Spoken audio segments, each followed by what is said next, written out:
Strings. Go. Yeah. Direct it, make it, make it, make it.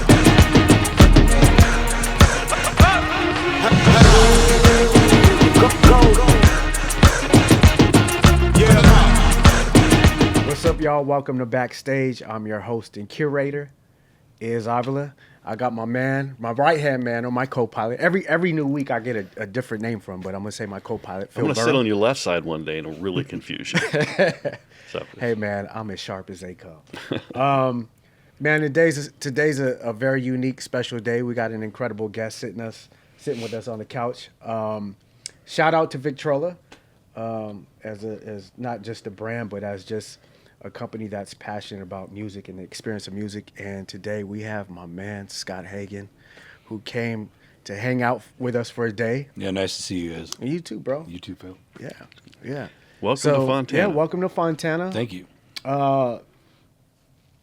You mentioned earlier you like took some time to drive up and down the street and just check out some stuff, man. What did that view look like for you? Had you ever been to Fontana before? I can't imagine it coming up in your daily life. If I had, I think I was driving through it. It's like a drive-through city. Pass through. My stepdad grew up in Blythe. Okay. And Okay. I've been to Blythe a bunch of times too, Okay. but never stopped. Yeah. Lizard catching? until I went to go visit, some of his hometown places. But it felt a lot like that in so many ways. But it felt like it reminded me of a place in Minnesota that I was living in not that long ago, a long time ago. It was this hardworking town. It was a farm town called Lakeville. Yeah. And slowly this downtown area that it once was, like, you knew it was magical at one point in time. They had the grocery store, drugstore, all these different cool little places, restaurants. Were there any Mexicans though? Yeah, there were. What? There were. Two. There were my dad and then one other dude. But ultimately, they just continued to rebuild that. And now you walk up and down the street and they have festivals. There's tons of restaurants. There's all sorts of cool things going on. And people are out where people weren't out there before. Yeah. There was no reason to go down there. And so when I was driving up and down, you could just tell that things are changing here. You could tell that there's kind of this new vibe, especially with this place. Yeah. With Stage Red, it's really cool. When you enter, you just see this really like special environment here that kind of like bookends the beginning of the city when you're coming in. Yeah, I like how he put that bookends. Yeah. It's a great description too, because Fontana, it's had that kind of storied past. It was a steel miners' town or steel workers' town forever. Had its Mayberry, the malt shop and the general store, and then that kind of hasn't been there for 30 years. So this whole revitalization, it's nice to hear somebody noticing it and feeling the vibe when they drive through. Also, I was just getting ready to say, it's like, to hear someone else's perspective of, what it looks like or feels like when you drive up and down Sierra. Because I think, when you look at what Stage Red is, in the space to be as somewhat of a foreteller of what's to come, right? And to feel that vibe, we have our opinions because we've been driving through here for X amount of years, right? And so it's always good to hear like an outsider's like view of what that looks and feels like, because obviously the goal is of what's to come, right? But, you've been in cities, countries, so it's good to hear that perspective, man. Yeah. Yeah. It's cool, and this environment that you've created here is awesome. Let's talk about special. it. Yeah. You made a really dope comparison that was like music to my ears. And, when I said, well, what does this feel like when we were on the balcony here at Stage Red? I was like, well, what does it remind you of? Yeah, when we walked it to the left-hand side of the balcony, and I looked over, and I was telling you this too, it felt like First Avenue in Minneapolis to me. I need a tissue. But the reason it felt like that to me is there was a very specific moment that I remember when I love George Clinton, right? I grew up listening to him with my dad, and my wife and I went to George Clinton show. He was playing in he had two sets actually. I mean, the guy is amazing. He was like close to 80 some years old, and he was playing for hours on end. But we were right next to the Minneapolis Police Department force that was sitting there, and they were jamming to it. But upstairs, looking right down, and I remember just being able to see him, and I felt that same vibe and the same environment here. Yeah. It's really cool. Yeah. Well, Phil, you knocked a pin down, bro. Like, Yeah, that's literally when you mentioned that right before we got on, I get a little welled up because Yeah. this place is personal. Yeah. This was a project that was on the 18 months of just sweat and trying to figure out the design and the concept. And I jokingly say that when I was talking to the interior designer, I said, okay, the vibe we're going for is kind of like the red derby from, old Hollywood if it was built in Dubai today. Mm-hmm. So a little elegant, little tacky, little rock and roll, kind of get that whole, and I think they killed it. I think, and it's an Art Deco building. Yeah. So I think the interior designers, the Sammy Hagar's team did a lot of the work with us on the branding, the signage, the name, and the interior design. So I think they knocked it out of the park. And it's so nice to hear the comparisons. Yeah. But I think too, man, like when you get real music people that walk through here, we all have the same consensus. And I think my first day walking through here, like it blew my mind back too, because we've never had anything like this that looks and feels like this. In the space where we call home. Like, we've never had a nice venue that's mom and pop, classic, timeless, and I think that's what inspired me. And then when I met Phil, like, it was no doubt, I was like, Phil's a music lover. Like, he gets it, right? And so, how many times do you walk into, a meeting that you think is directed towards music and entertainment, and then you walk out and say, man, those people don't know what the hell they're talking about. They don't have a clue. They're clueless, right? Yeah. And so, that was really the game changer for me when I met Phil. Was like, man, this dude was able to cultivate something unique in a space that I consider my backyard. How can I help? So that's cool. What got me here. It inspired me. What I thought about when I was walking through this place is local young musicians being inspired to want to play somewhere. Yeah. Like, I remember, and I know you remember this too, like when we were younger, I always envisioned myself being able to go play at that really, really cool club. And a lot of those really cool clubs, they sounded terrible, and they weren't great to play at, actually. Yeah. You get sunburned from the cans in the back. But just if you're a young person, aspiring artist, and this is in your backyard, this is in your hometown, the idea of being able to play here someday has to be like really appealing. Really kind of a cool, inspirational opportunity. No, absolutely. And when I look at the schools that we roll through here, right, for our field trip days, which are a day of production, and you see these kids that they've been told about it. They've been told about something that you can reach for, but when you see them walk through here and they're going through like the sound department, the lighting department, the service department, the kitchen, it becomes real to them, and me and you we've been talking education since what, 15, 17 years ago? I'd say almost 20 years now. 20 years, right? Close. And so to really be in a place where you can see it come to life, via Stage Red, via community, via education, and everyone's support, it just gets, it's like, we once talked about it, right? And to actually see it in real time now, I think is what makes it impactful for those kids that do inspire to be in a place like this one day to play and showcase their talent. I think one of the great things about that program that you're doing is it opens kids' eyes up to the stable careers in the music business. Right. Everybody sees the guy on stage or the guy spinning the turntable. Everybody sees the guy on the couch at home guy at 32 years old still playing his guitar. As we often do, is because you're probably the easiest guy on the planet to talk to. We kind of always just jump right into conversations. I wonder if it's worth having a quick conversation about Scott and Victrola, and then kind of leap off from that. Yeah. And because I don't, obviously, Victrola. I don't know a lot about the history or the efforts now, or Scott, your involvement when you got involved. Can you talk to us about that a little bit? Yeah. Well, I mean, there's a lot there, right? I would say 2 minutes.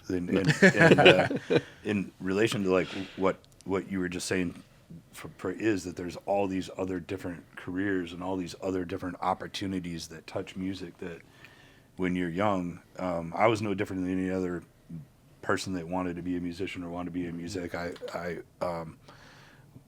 loved to play piano. Thought it was a really, really cool thing to do. Learned a lot while I was playing piano, and had this. I used to go practice at a piano store just to kind of get out of the house. Yeah. and this guy, Marty Weintraub, walked up behind me. And he was a local producer and writer, songwriter in Minneapolis, and he said, "Hey, Willie, what are you playing?" I'm like, "Oh, I wrote this song." I couldn't have been in like seventh grade, maybe eighth grade. Wow. And he's like, "Well, what do you want to do when you grow up?" And I said, "I want to be a music producer." And he's As a like, "Oh, seventh do grader. you?" And I didn't know what that meant, right? Yeah. You know, but he's like, "Well, I'm a music producer, and I'll show you the ropes." Yeah. And so my parents let me go to his studio, and he would teach me. And then when I was about 16 years old, he kind of handed the keys to the castle away in so many ways, and let me start using the place and recording and making my own music. Wow. And that just inspired me to want to go to school for recording and engineering. I decided I didn't even think that high school was important at that point anymore. Yeah. I was going to be a producer. Yeah. Well, when, I always tell people that want to be a musician, one trip to Nashville and you either survive or you come back and realize that you're not going to be a musician. I realized quickly that it wasn't necessarily, that wasn't the exact role and lifestyle for me that I wanted to live. Yeah. And started working in consumer electronics, started working in audio, started selling audio, started helping create audio, design audio in different ways in music from a musical perspective, but also then, really got involved in the product side. And through a long journey, ended up a few years back getting a phone call. Somebody had seen a interview that I had done on the resurgence of vinyl and how much I believed in it. And it was a recruiter, and the private equity group had taken over Victrola and was looking for somebody to run it. At that time, 7 years ago now, Victrola was really, it wasn't what it had started at. Right. In 1906. Iconic. Wow. It was, Yeah.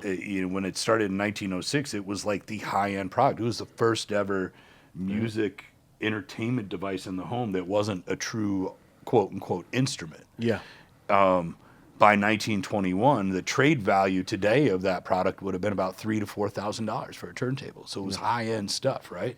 And then through all sorts of different, transitions in its kind of history, it ended up turning into a $50 suitcase turntable that really didn't work that well, that people would make jokes about, saying friends don't let friends, play records on these kinds of products.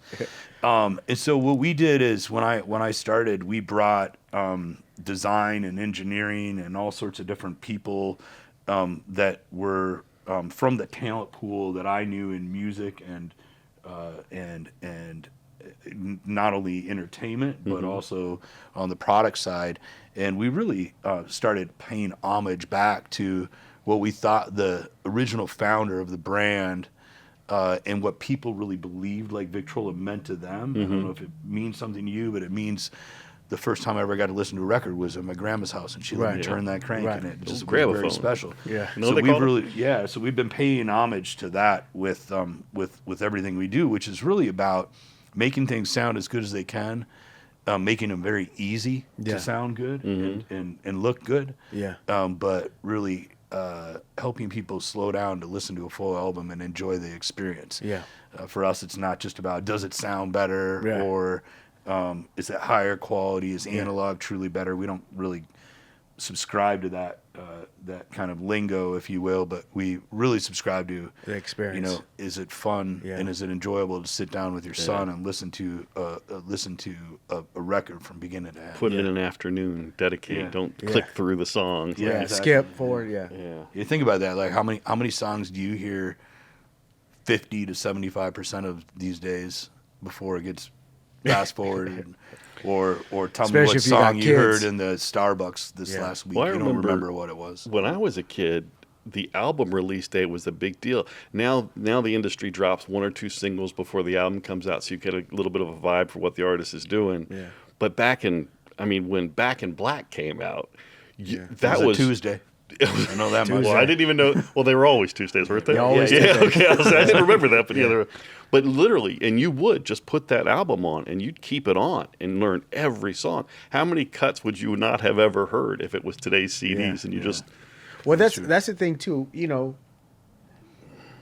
When you look at the things music lacks now, you lacks experience, right? And I think we learn so much by reading liner notes, the appreciation for who engineered it, who mastered it, what musician played on it. That's how we learned who our musicians were, our favorite musicians. Then you followed the next thing, which was what gear were they using, right? And then you experienced dope artwork and who that designer was, who that photographer was. And to me, that's what really made music that thing that made you line up around Tower Records to get that album, right? You loved the songs that you were gonna get, but you also love the full experience of that. It was everything. It was everything, man. And now it's, we got away from that, and you see what it looks like when you get away from those core things of what music should be presented as a body of work, right? Not just an album that's great from top to bottom, but the whole cohesiveness of that artwork, liner notes. That to me is what, when I look at what I do with Art of Vinyl, that's truly what's fueling that experience for me, is like reintroducing it, but making sure that all these other things and aspects of it are appreciated again and valued. Yeah. You know what I'm saying? Because that's what makes it special. I asked somebody this question a few weeks ago, but like, what's the replacement for that? Yeah. Maybe a concert? Maybe. It could be, right? But it's a lot more money, and you can't repeat it. Yeah. But there's no replacement for that. Like reading lyrics.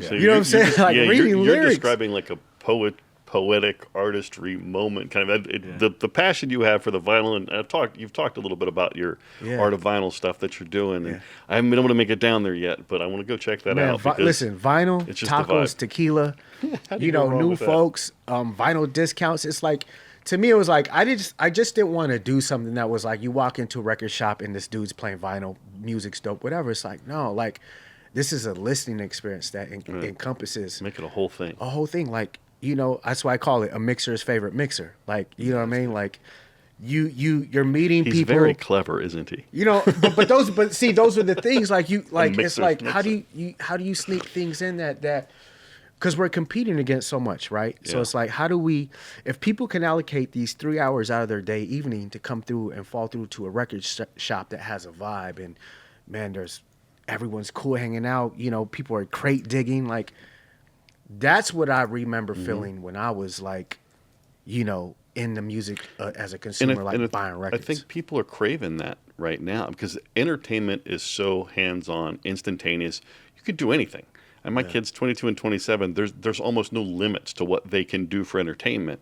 So when you can set up something where you can have a human experience with other people, which is not what the kids, they got to just slow down. Yeah. Take it all in. Listen to the music. I think it was like a couple of Christmases ago, Scott, you had sent me a turntable, and I think we were setting up our decorations. Me and my bro go hard for Christmas, right? We're like, it's like Santa came through the house and like had an orgasm. Hard's an understatement. And Santa doesn't leave, by the way. He stays there all year. So, right? But it was that year you had set one out, Mariah Carey. and I was playing Mariah. I was playing Frank Sinatra, the Christmas albums, and I was like, yo, man, I gotta send him a video because as we're putting up decor, like, this is the backdrop to that. You know what I mean? And it was just like, to be in that space, there's, I think there's an art to it too. Like taking the record out of the sleeve, putting it on, putting the needle, like, it's a whole thing. You know what I mean? And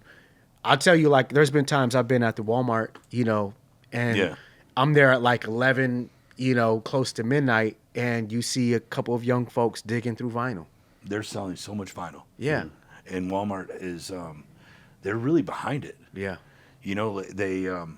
They actually at one point in time, from what I understand, were known for really not having a full selection, especially in their urban stores, of CDs. Yeah. Because of the parental advisory protocol that they had. Yeah. And even in vinyl, they kind of opened that up so that they could have just a wide range of content for everybody. Yeah. in all the markets. And I spend time in their office with them, not on a regular basis, but they're really thoughtful about what they're doing in content and music, and they're putting a lot of work behind it. Yeah. I would say Target's doing the same thing right now. Urban Outfitters. Yeah. I mean, you see albums everywhere now. It's interesting because that is right now the largest growing segment is this younger demographic of, call it 16 to maybe 30 in vinyl. They're purchasing vinyl more than anybody else. It's growing faster. And when we look at vinyl sales on like our own website, it's crazy because you were just saying it. You'll hear or see a purchase that will be Justin Bieber and Frank Sinatra. Yeah. Same, Journey and I don't know, Machine Gun Kelly. Yeah. It's like you see all these like kind of cross mix of for two reasons. One is a lot of times parents it's something that they can enjoy with their family and bringing their kids into this journey that they had, and they can listen to music together. Mm-hmm. But also the other thing that's happening is that the kids these days, like the youth, the young creators that you're working with, they just want to suck up everything. They want to experience like what we experience in content and music. Yeah, they want to hear like 90s hip hop. They want to hear 60s and 70s music. They want to kind of build that catalog, if you will, of experiences in their mind. Yeah, no, absolutely. It's really fun to watch. No, absolutely, I agree. When I look at what you are to Victrola and what you've been able to do with Victrola, I think about, the days of when me and my brother first linked up with you, which it was through Best Buy, right? Yeah. You being the main buyer for Best Buy. And I remember us being in a room full of a bunch of things going on. And for some reason, you really took to me and my brother. And you gave us your time, you gave us your attention. And I think from that initial conversation is we're 20 years from that point to now, here we are sitting on the couch talking about, your journey and your contribution to Victrola, man. But, I think at the end of the day, for me, I've watched somebody that was passionate about music the way you are, and to see you go to, Sound United and turn places around just based on your information and your experience and your love for music has been amazing to watch. And I just want to say at the end of the day, and I say this for both me and my brother, shout out to my brother Bobby, who's sitting in the room, but I just want to say at the end of the day, man, the friend you've been to us outside of music and business has stood the test of time, and I'm grateful because at the same time we've been able to learn so much from you, right? And when I think about the initial product that this started on, our relationship started on, was the Beats headphone. Yeah. And you bring it into the stores, yeah, right? And then, here's another thing, and it's cool for Phil to know, is there was a time where we actually opened up our version, or Best Buy's version of Guitar Center in Best Buy. Yeah. And that was Pro Mi. And Scott, for some reason, Scott was like, Iz and Bob, I need you guys to, really cultivate this with me. And, just the things that we've been able to experience throughout the years, and to be able to still do it at a high level, to still be impactful. I mean, I've had a front row seat in seeing you turn around Victrola. I've had a front row seat watching you go to every company you've been at and just turning it around by just your commitment to this passion that you have as it relates to music and how music's supposed to feel. And I commend you for that, man. Well, I mean, you're giving me way too much props, but I appreciate you and you and your brother, and that friendship that we had, I think, was built on a common bond that was true and is true. Is like, we love this world of music so much, and we all and I think all have mutual respect about like how everybody can contribute differently to it. Yeah. And taking advantage of that. But the other thing I would say too is you and your brother, you've held me accountable.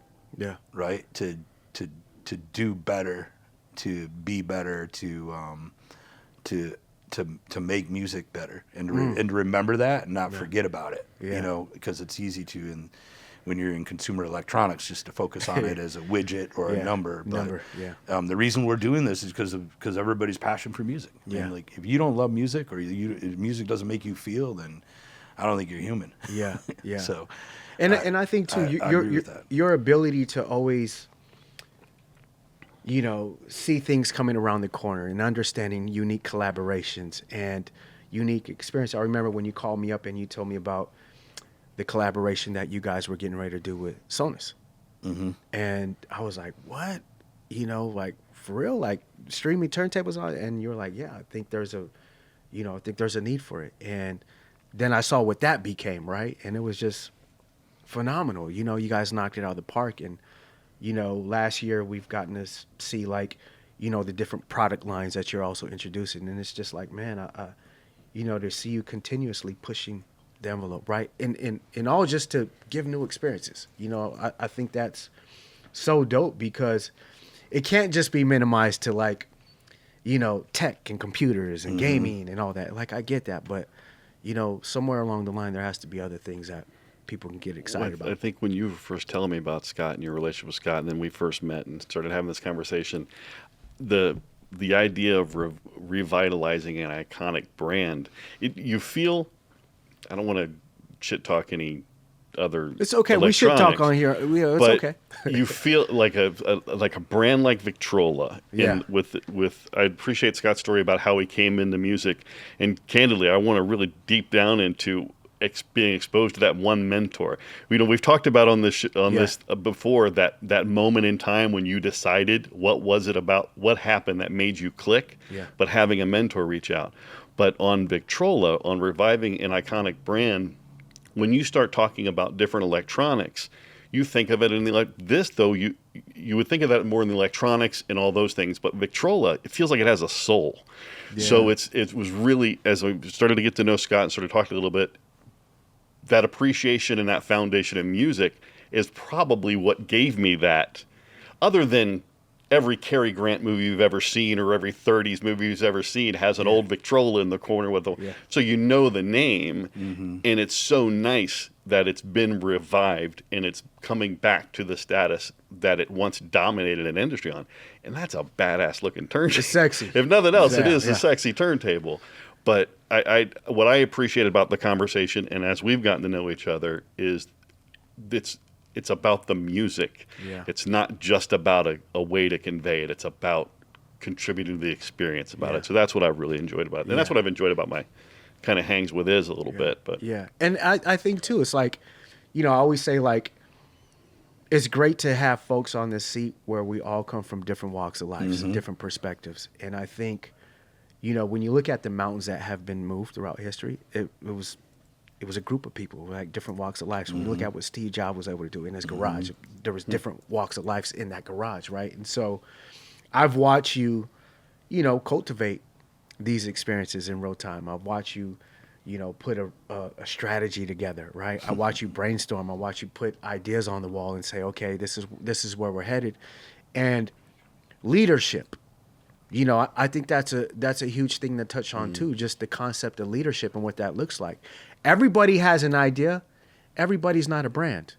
You know, everybody's like leadership, and he mentioned it earlier, accountability. Yeah, accountability. One without the other is kind of useless. Yeah, yeah. So he mentioned you and Bobby hold him accountable to his process, because it's good to have those people that you can bounce the things off of, and that will give you honest feedback. And that's the thing. It's like you never want to be breathing your own oxygen in this, right? Because that's when I prefer that.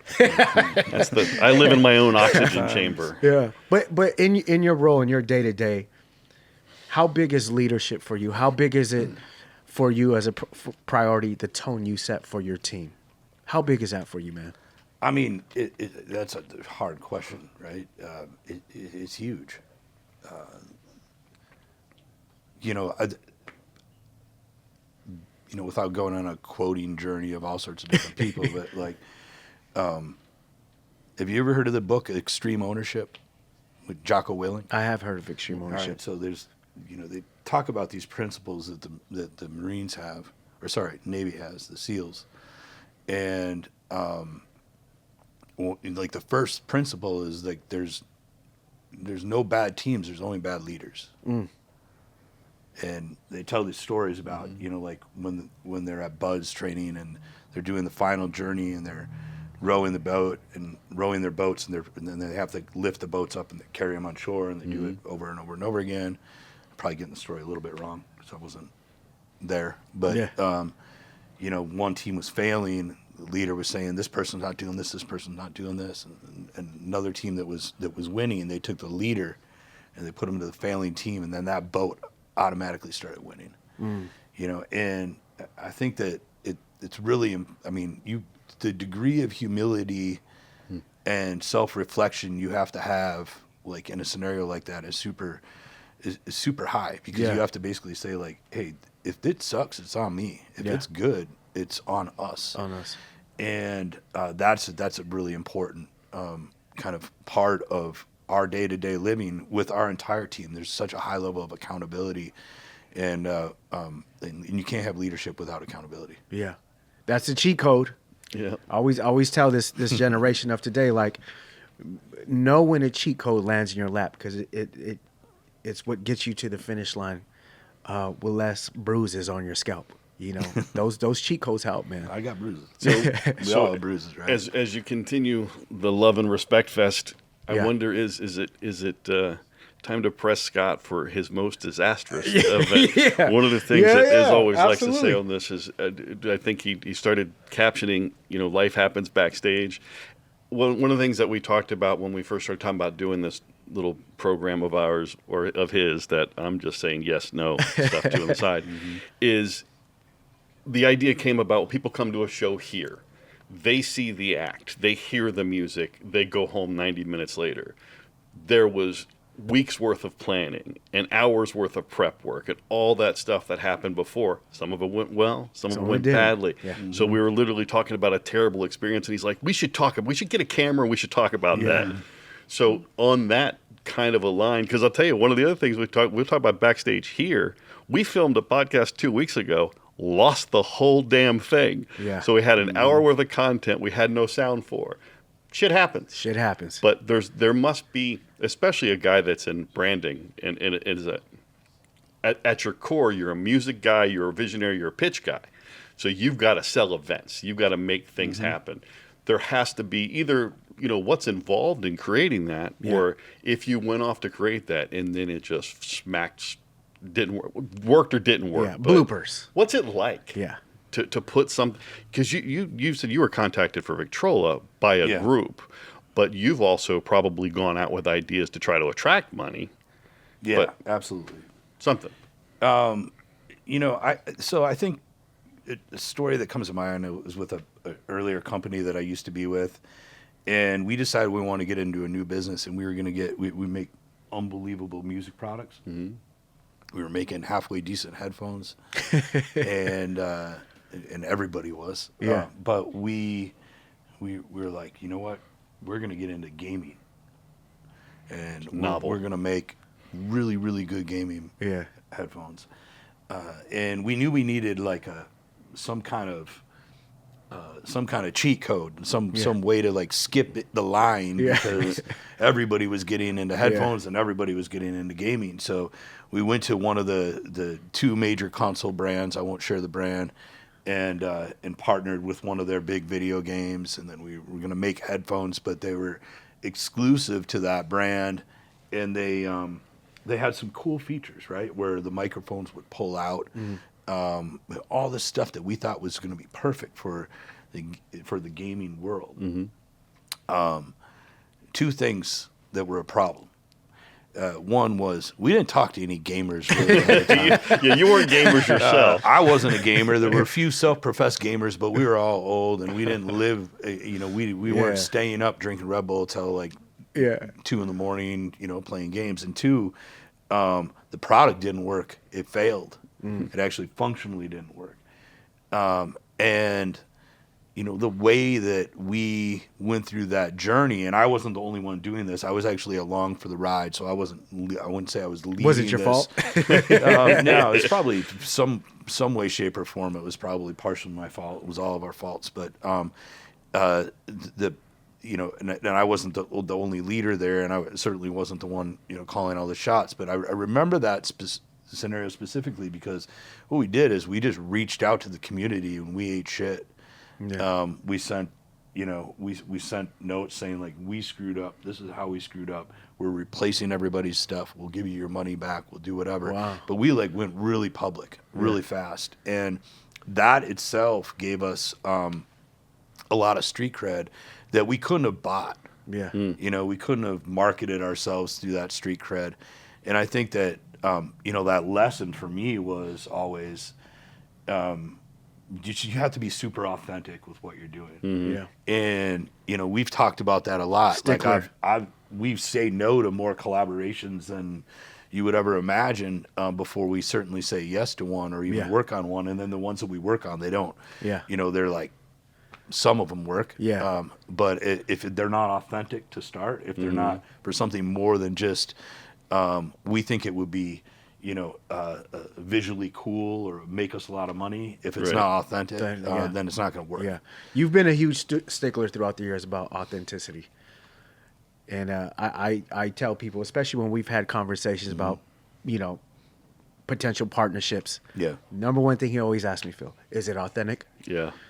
Of course, Scott. I wouldn't be calling you, but yeah, that's because But it makes you search. Yeah, It makes you search back down yeah. into your soul and see if that's what you want to do. When we were talking about here and programming for here, obviously the idea was Fontana is a very young demographic. Yeah. 33 years old is our median age. So we wanted to create a live entertainment venue, but that could have been anything. Right. You really still don't know what that is. Right. And then partnering with Sammy and getting that involved. And one of the things that was important to him, and we've talked about this before, is a little bit of promoting the new artist, giving them an opportunity to provide. I mean, this is as nice as any casino-sized venue as far as the accoutrement, the equipment, the experience.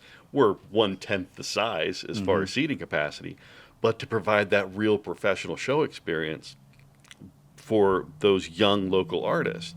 I mean, Fontana's produced Sammy Hagar, Travis Barker, Jay Buchanan, Rialto's got Diavolo. There's a lot of talent that didn't have, but for a unique introduction when you and Bobby were 11 and 12 years old, your life would have been completely different.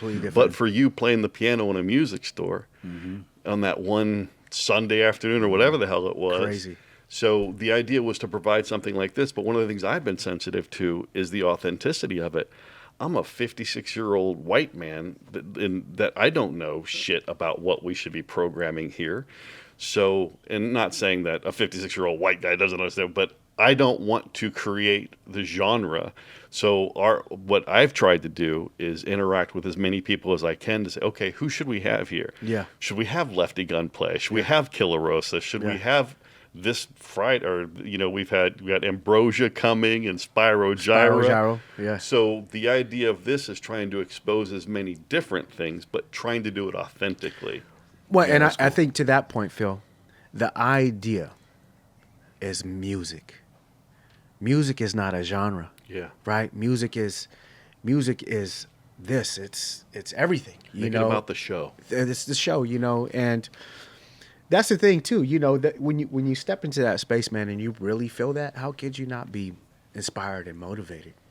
Like that's the concept here, and I think that's what really drew me to reaching out to you, Scott, was like, these are the things we've always talked about throughout the years. Yeah. Environments like these, and being able to chop it up with Phil and say, man, Phil, is it possible? Like, can we think outside the box here? And because he comes from a place of music, you're not having to really draw it, show it. It's like, this is what, it's like when you breathe the air we breathe, you get it, right? Because we're music lovers, man. That's our common thread. And so I'm excited about what Stage Red and Victrola can put together, because we are all pushing for the same thing, which is the better experience of what music is and what it can be. And for kids that are growing up around this venue to be able to point to it and say, that is something we could say is ours. that is a beacon for us to showcase what we love about the arts and creativity and music. And when you align on those things, man, you can get some shit done.